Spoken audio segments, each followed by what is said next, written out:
Dear students, आज आपकी worksheet third equation of motion पर है, जिसमें हम पोजीशन वेलोसिटी रिलेशन के बारे में पढ़ेंगे। पोजीशन वेलोसिटी इट मीन्स आपको डिस्प्लेसमेंट और वेलोसिटी के बीच में रिलेशन को डिराइव करना है।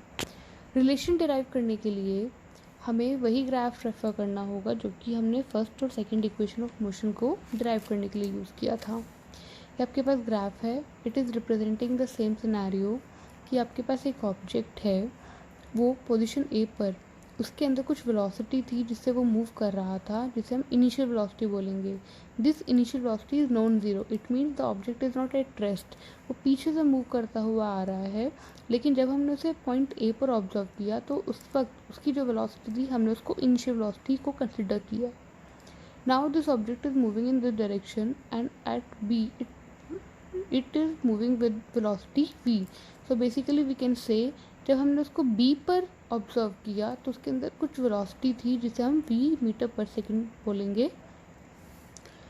पोजीशन a से पोजीशन b तक आने पर उसके अंदर वेलोसिटी का इंक्रीज हुआ है, उसकी velocity u metre per second से बढ़कर v मीटर पर सेकंड हो गई है in time t second, and उसके अंदर एक्सेलरेशन a हुआ है।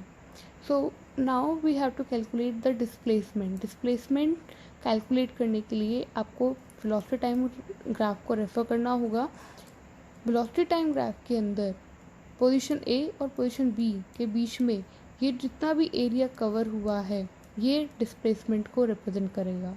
और डिस्प्लेसमेंट को कैलकुलेट करने के लिए आपको फॉर्मूला अप्लाई करना है। सेकेंड इक्वेशन ऑफ मोशन में भी हमने एस को कैलकुलेट किया था, लेकिन उसको कैलकुलेट करने के लिए हमें पता था कि this area is comprising of two figure, एक रेक्टेंगल है और एक राइट एंगल ट्रायंगल है। आज हम एस को कैलकुलेट करने के लिए एक दूसरा फॉर्मूला लगाएंगे which is the area of trapezium. हमें पता है ये फिगर एक क्वाड्रिलेटरल की है और एक ट्रेपेजियम को रिप्रेजेंट कर रही है। ट्रेपेजियम एक ऐसा क्वाड्रिलेटरल होता है जिसके अंदर दो साइड्स पैरेलल होती हैं और दो साइड्स नॉन पैरेलल होती हैं। ये एक ट्रेपेजियम को रिप्रेजेंट कर रहा है। So area of trapezium is equals to half into sum of two parallel side.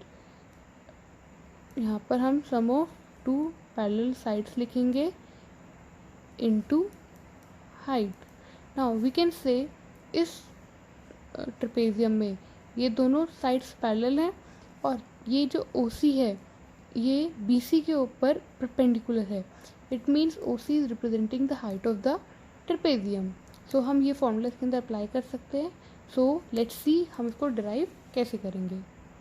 Derive करने के लिए we already know area of trapezium is equal to half into sum of two parallel sides into height. Now displacement is equal to area of OABC। वो जो OABC trapezium था उसका area displacement के equal है and it is equal to half into sum of two parallel side. Parallel sides कौन कौन सी थी? OA and BC। यहाँ पर आप देख सकते हो OA and BC are the two parallel sides. OA is representing U and BC is representing V और फाइनल वेलोसिटी। सो हमने OA plus BC into the height. Height is OC। आप graph के अंदर देख सकते हो OC is representing the height और ये हाइट किसके बराबर है? टाइम t के। सो हमने जहाँ जहाँ OA, BC और OC था उसकी जगह उनकी वैल्यूज पुट कर दी हैं। So displacement S is equal to half into U plus V into T। Now we know U plus V लिख सकते हैं और V प्लस U भी लिख सकते हैं। अब हम इस इक्वेशन के अंदर टाइम t की जगह कुछ वैल्यू को पुट करेंगे। हमें पता है फर्स्ट इक्वेशन ऑफ मोशन में हमने v is equal to U plus AT पढ़ा था। U जब इक्वल के इधर जाएगा तो वो माइनस में हो जाएगा, तो v minus U is equal to AT and t is equal to v minus U upon A।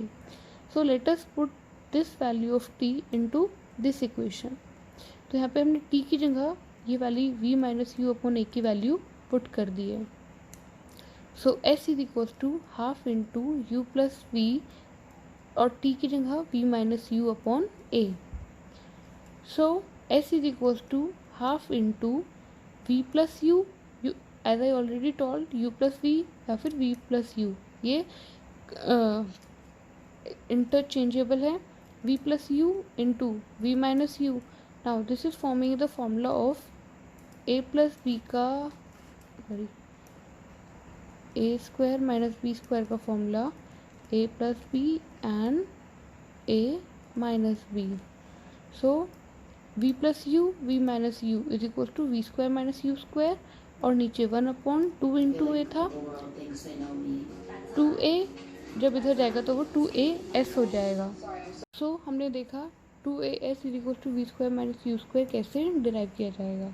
Now इसी रिलेशन पर हम एक न्यूमेरिकल सॉल्व करेंगे.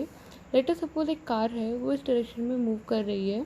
उसकी initial velocity 12 metre per second थी and while moving in this direction उसने brake apply किए and at this position it reaches the position of rest. It means उसकी वेलोसिटी 0 हो गई है और यू कैन से उसकी final velocity v is equal to 0 metre per second हो गई है. सो जब उसने ब्रेक अप्लाई किए तो उसके अंदर कंटिन्यूसली उसकी वेलोसिटी डिक्रीज हुई. एज अ रिजल्ट उसके अंदर acceleration -6 metre per second square का आया. सो हमें उसके अंदर डिस्प्लेसमेंट निकालना है. u से v होने तक उसको time t is equal to 2 second लगते हैं. अब आपको डिस्प्लेसमेंट की वैल्यू निकालनी है. तो डिस्प्लेसमेंट कैलकुलेट करने के लिए हम थर्ड इक्वेशन ऑफ मोशन को यूज़ कर सकते हैं. 2as is equal to V square minus U square. 2 into acceleration is -6. 2 into -6 into displacement, you have to calculate this value displacement, is equals to v square minus u square. v is the final velocity which is equals to 2, so 0 का square minus u square. u is the initial velocity, it means 12 का square. So we are solving it.